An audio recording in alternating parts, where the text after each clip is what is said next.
우선 이제 다른 병원에서 전립선 비대증 수술을 받고 수술 후에 좀 괜찮다가 다시 안 좋아진다 오시는 분들도 있고요. 아니면 수술했는데 아무 효과 없고 계속 안 좋다고 오시는 분들도 있습니다.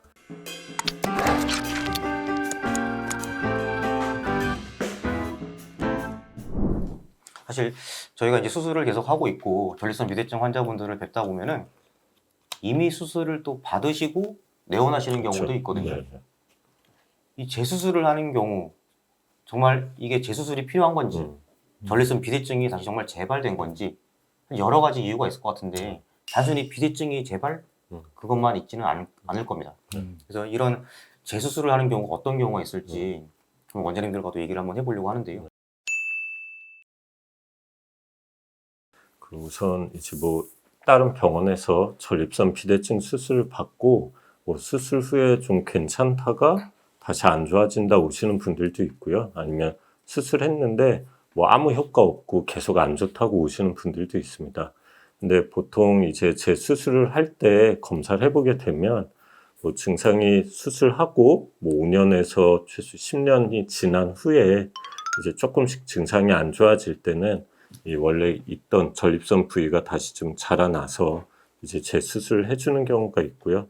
그 전립선 수술을 한 지 얼마 안 됐는데 1년, 2년 이내에 갑자기 증상이 더 안 좋아져서 오실 경우엔 이게 전립선 비대가 다시 있다는 것보다는 방광경부 협착이라든가 요도 협착 이런 게 생겨서 이제 증상이 안 좋아지실 수도 있습니다. 여기서 이제 방광경부 협착이란 게 쉽게 생각하시면 소변이 방광에 저장돼 있다 전립선 쪽으로 통과가 되는데요. 이 방광이랑 전립선 쪽 경계 부위라고 생각하시면 될 것 같습니다. 그래서 그런 수술 후에 이제 확률은 낮지만 그 부위, 입구, 경계 부위가 이상하게 좁아지시는 분들이 있으세요. 그래서 그럴 경우엔 그 부위만 살짝 넓혀주는 수술을 하기도 하고요. 그리고 또 이상하게 전립선 쪽은 아무 문제가 없고 수술이 잘 뚫려 있는데 요도 쪽이 좁아져가지고 이제 마치 전립선 비대가 재발한 것처럼 그런 증상으로 오시는 경우가 있습니다. 그리고 이제 수술하고 또 중요한 거는 드리고 싶은 말씀은 증상이 좋다고 해서 저희가 좀 언제 오세요 하지만 오시지 않고 그냥 지내시는 경우가 있는데 이런 게 잘 회복이 되고 경과가 어떤지 저희가 이제 관리는 해야 되기 때문에 불편한 게 없으시더라도 최소 1, 2년에 한 번 정도는 오셔서 기본적인 전립선이나 이쪽 검사를 받아보시는 게 좋을 것 같습니다. 혈액 검사를 통해서 전립선 암 수치 검사를 그렇죠. 한다든지 네. 초음파 검사 또 그리고 실제로 저희가 환자분들을 뵙다 보면은 소변 잘 보는데 해서 요석 검사를 해보면은 실제로 또 그렇지 않은 경우가 또 있습니다. 그래서 아마 정기적인 검사를 통해서 잘 관리를 하는 게 정말 중요하다고 생각을 합니다.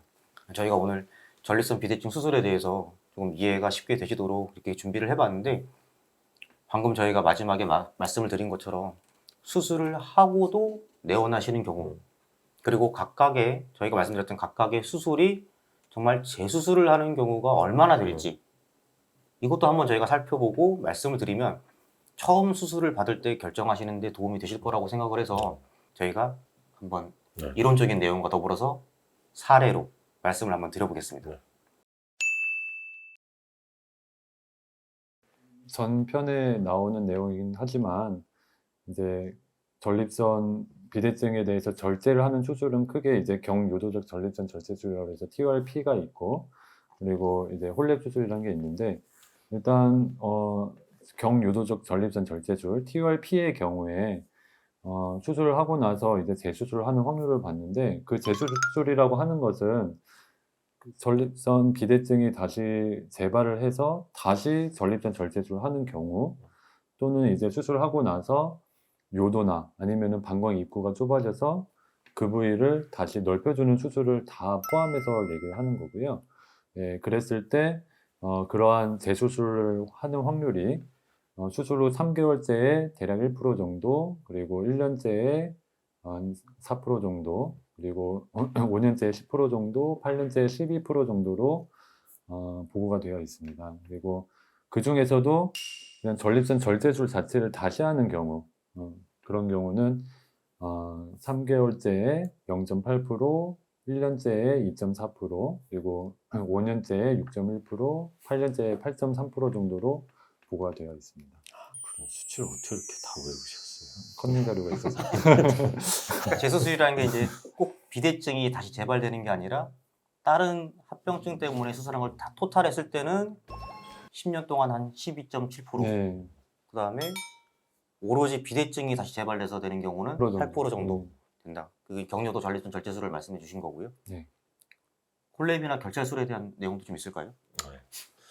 이제 콜랩 같은 경우는 뭐 지금 재발보다는 그 경요도적 전립선 절제술에 비해서 이제 있을 수 있는 이점이 출혈량이 적다고 하고요. 그리고 또 저희가 전립선 수술 후에는 소변줄을 유치했다가 며칠 뒤에 뽑게 되는데 그 유치 기간이 콜랩에 이제 짧다.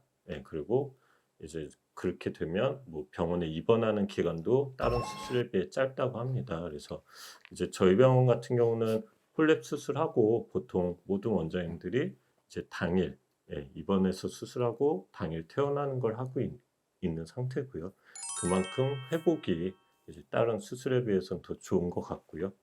그리고 이제 홀랩 같은 경우는 수술을 하고 뭐 5년 이내에 재수술을 할 확률이 한 3% 정도, 그 10년 내엔 한 5% 정도라고 되어 있고요. 이제 말씀하신 전립선 결찰술 같은 경우는 보통 뭐 13.6%, 5년 내에 그렇게 이제 재수술을 할 확률이 있다고 합니다. 5년 내 지금 결과가 똑같이 있는데 콜랩은 한 3%, 3%. 결찰술은 13% 좀 정도. 차이가 좀 많이 나네요. 네. 사실 우리나라에 들어온 게 아직 10년, 그러니까 결찰술이 아직 우리나라에서는 안 돼요. 10년까지는 안 됐기 네. 때문에 10년 동안 우리나라에서의 다시 재수술하는 확률을 아직 뭐 보고가 나오진 않았겠지만 네. 실제로 저희가 진료를 보다 보면은 전립선 결찰술을 하고 다른 합병증이 생겨서 오시는 분들을 종종 봅니다. 그래서 결찰사를 다시 제거를 하거나 결국은 비대된 조직이 남아 있는 것을 콜랩 수술을 통해서 다시 근본적인 수술을 하는 경우가 종종 있거든요.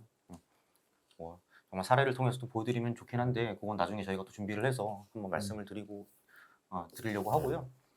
그냥 실제 정말 저희가 일부에서 말씀드린 것처럼 적합한 환자에게 있어서 전립선 결찰술을 하면은 그건 정말 좀 효과가 좋다고 봐요.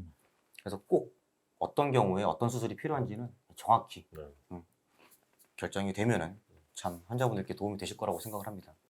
비정상 토크 이번 영상이 유익하고 도움되셨다면 구독, 좋아요, 알람 설정 부탁드리겠습니다.